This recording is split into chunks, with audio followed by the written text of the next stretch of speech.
What's good, gamers? This is Chaoticsoulzero here again with my impressions of the For Honor beta. I know this is coming a little late because the beta is about to start up again on the 9th, the 9th through the 12th, mind you. In case you didn't know, definitely be on the lookout for that in your marketplace come this, I believe, this Thursday, because I will definitely be playing this again.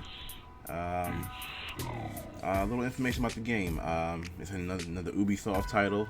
I know that's a very cringeworthy name for some people because Ubisoft has had just a bad taste in people's mouths because of Division, and I'm hearing some not so good things about the Ghost Recon Wildlands game.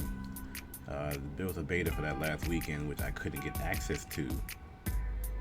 Ubisoft.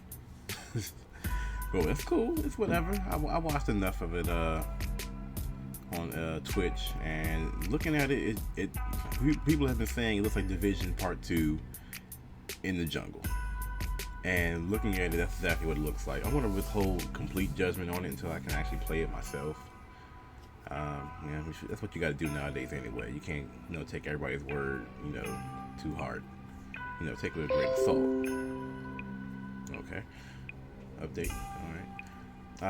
But else, I've been seeing people mistakenly call this game a hack and slash, but I wouldn't call it a hack and slash. You had to actually, you had to fight right. You can't just go in and just start hitting buttons and expect to win like any fight. It might work in the beginning stages of the game when nobody knows how to play, but it's a little past that part now. I would more classify this as more of a strategy action game than a hack and slash. Like at first glance, it might remind you of something like Dynasty Warriors or Samurai Warriors or the like, but no, it's not that simple. It's actually more of a fighter. It has the characters each have their own move list, and I'm actually going to, I'm gonna get down. That's actually my notes. So I'm gonna get down to that section in a second. But let me get to the what else? Eight players, 4 on each team max so far. Like I said, I've only played the beta. Who knows what other kind of modes they're gonna get? And it brings me to the next section, the game modes. You have the 1v1 duels. Those are set on smaller stages, very confined, and it's very up close and personal. I mean, that's a 1v1 duel should be. You have the 2v2 mode. The map is a little bit bigger, and of course it's you and a partner versus 2 AI or player opponents. And then you have the 4v4 mode, which is Dominion mode, and it's not the same as the duel or the brawl mode. That's what the 2v2 is called. I'm sorry, just in case you don't know. 1v1 is duel, 2v2 is brawl, and 4v4 is Dominion. But it's basically kind of like capture the base or King of the Hill with three. It's got 3 bases.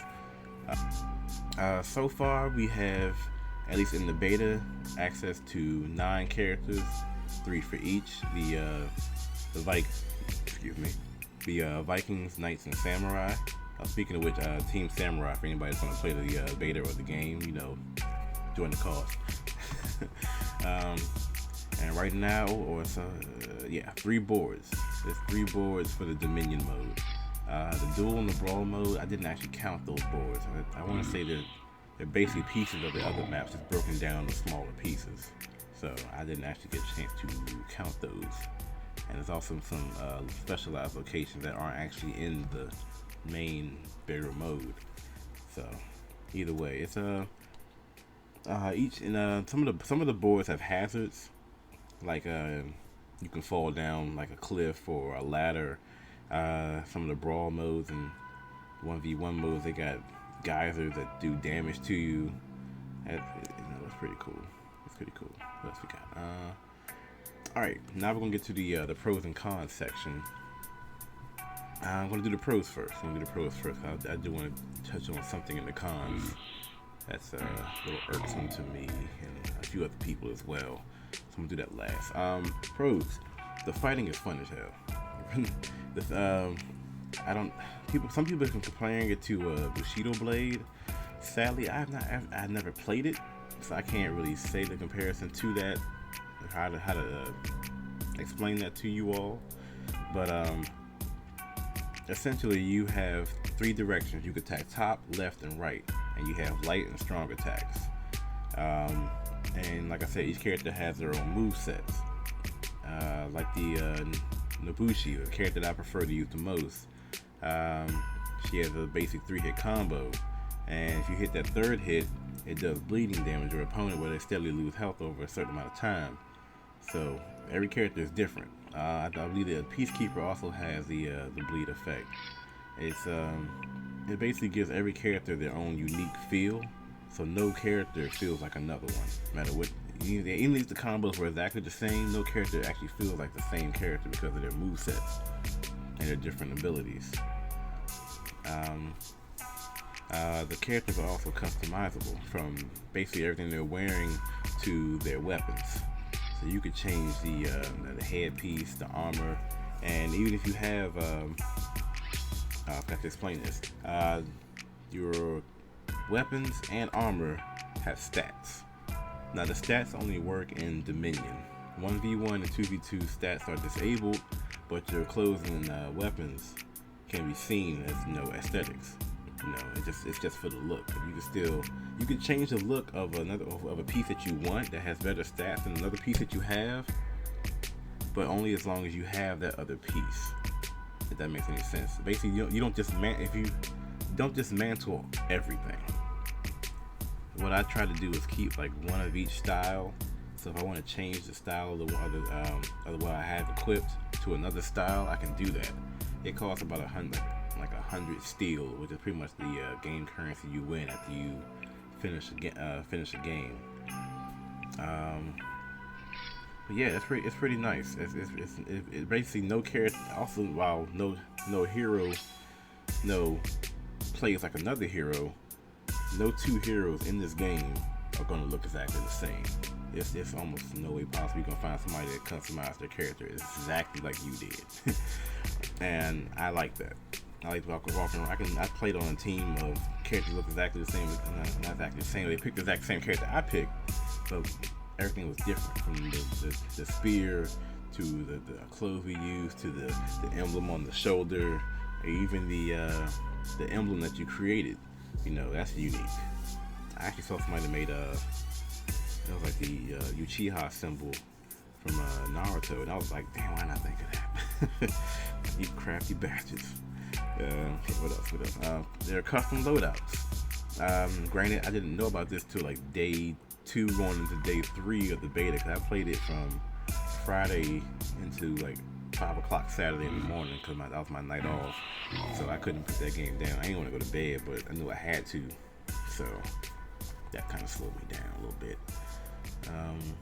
Actually, the gameplay you're watching currently is from that time period. That's probably why I'm doing very terrible. I keep glancing up to look at it, and it's like, wow, what am I doing? I'm just dying for no reason.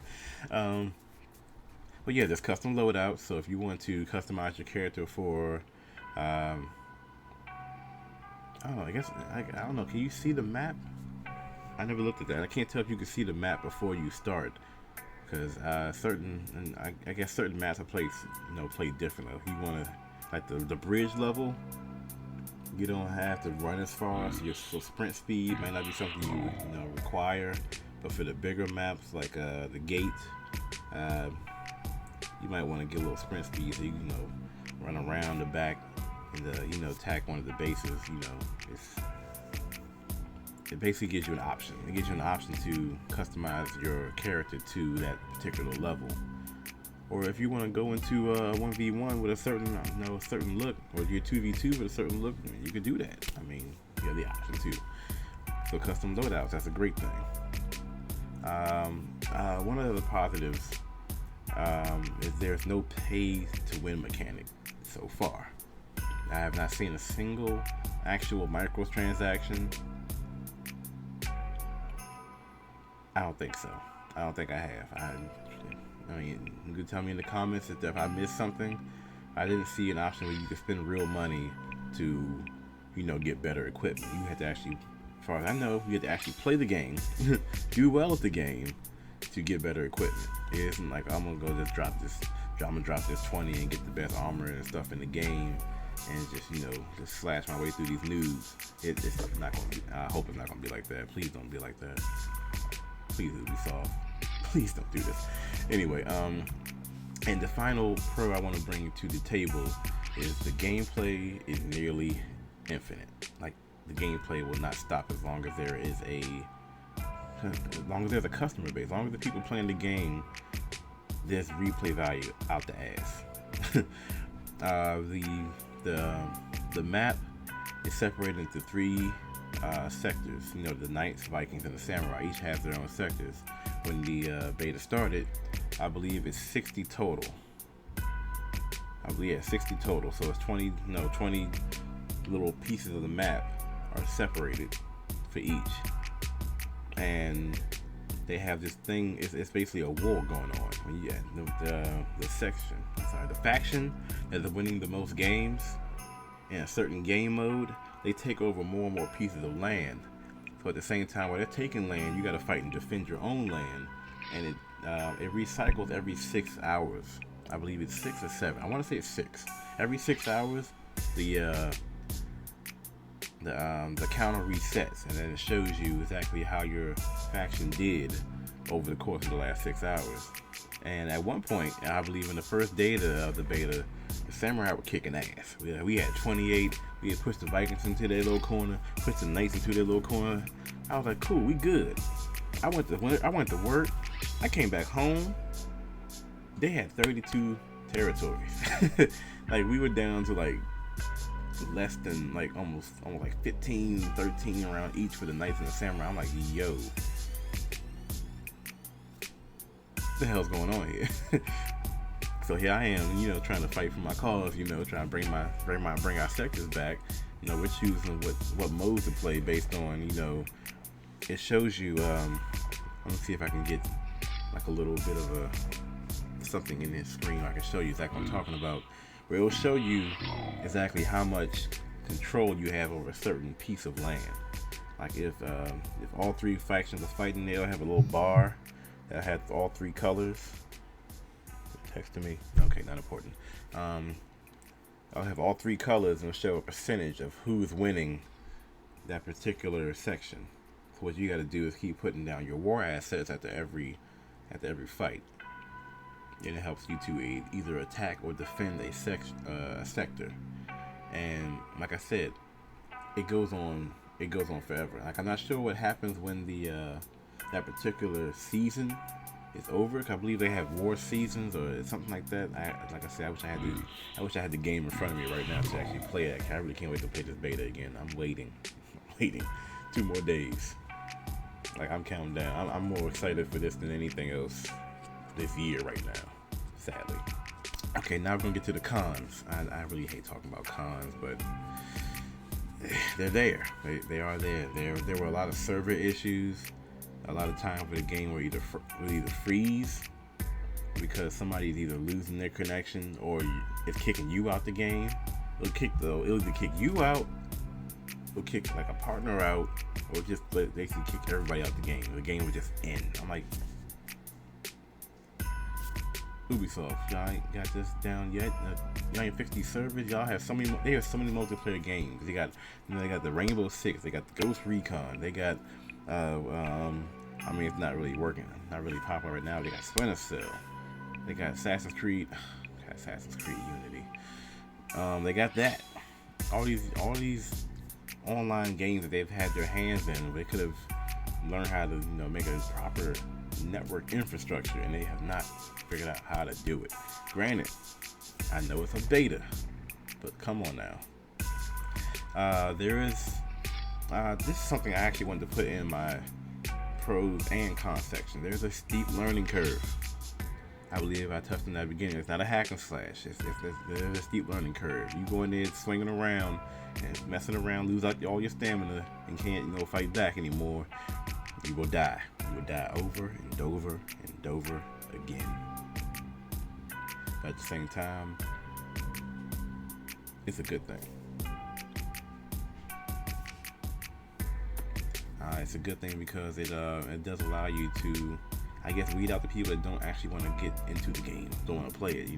A steep learning curve adds a bit of a challenge, and a challenge is I mean, nothing's wrong with a challenge in a game. You don't want to just master the game within the first 4 days, because what left of you to do really? And there should be unleashing more characters. I also want to touch on that in a second. I want to get to this last thing.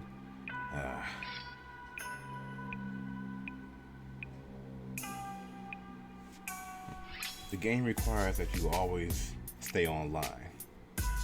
Now, for people that with strong internet connections, I guess they got Verizon, they got a good Comcast connection. That's not a problem. But for people that don't have a steady online, or their online are unreliable, you got our soldiers overseas that do play video games actually, they can't play this game. If your internet connection even has a single blip of disconnection of any service, you're offline. And this even goes for the campaign mode. For some reason, they required you to be online for the campaign, the single player campaign. I hear there's a co-op campaign as well, and that's great, but why do I have to be online to play single player? That's stupid. That was probably like the worst. That would probably be the absolute worst choice they could have made for this game. And it's a little deterring. I mean, it's not really a true deterrent. I'm going to play it because I'm mostly going to be playing this game for the online features anyway. The multiplayer is a major draw for me, because I want to take that map. I want that map to be all samurai. All samurai. Help me. But if I have a day or so where, we don't have any service today, then I can't play this game at all, and that would suck. Now, with that unsavory topic out of the way, we do have some other good news that comes following that. There will be DLC, not in the way that you're thinking. What I hear, the DLC will actually be free. Yes, they're actually releasing free DLC throughout the year, and that's good news to me. I mean, I like free. The full game will be giving us an extended roster of 3 new fighters on each faction, and the game is really shaping up to be probably my game of the year. If Crackdown 3 doesn't, show its face this time, I'm really looking forward to that. Yeah, I mean, great. I'm sorry, there's Zelda too. So, okay, a contender for game of the year. I almost forgot about Zelda. Wow, I'm not buying the Switch. I'm just throwing that out there. But yeah. I mean, that's my feelings on the game. I definitely am getting this. I'm gonna be buying this. It's gonna be mine. I'll be playing this probably for a long time. I guess some final thoughts. I mean, they're probably not going to see this, but Ubisoft, some improvements that you can bring into this game is a couple more factions. Maybe not even more factions, just additional warriors that we can use. Maybe not as part of the faction, but like off to the side, like just other characters we can use. It really wouldn't make any sense to bring in like African fighters or Native Americans, the true Native Americans. It wouldn't make sense to put them into the factions with the other categories, because they wouldn't fit. They really wouldn't. But to be able to use them in the fight anyway would be great. Offline mode, that would be great. An offline mode versus AI, or even better, a couch co-op option. I also hear they had couch co-op at one point. I don't know what happened between now and then, but apparently couch co-op is no longer a thing in For Honor. Guys, get it together. Like, you have a great product here, and I am backing you 100% on this. But please, to God, get y'all shit together. Like, y'all can make like 9, like a game that's a 9 or a 10 out of 10 easy. Y'all gotta stop being lazy. Y'all have to listen to your fans. Like, we are still here. You've been messing up. You've been messing up a lot, but we are still here. And give me Splinter Cell. A new Splinter Cell. Those are my final thoughts.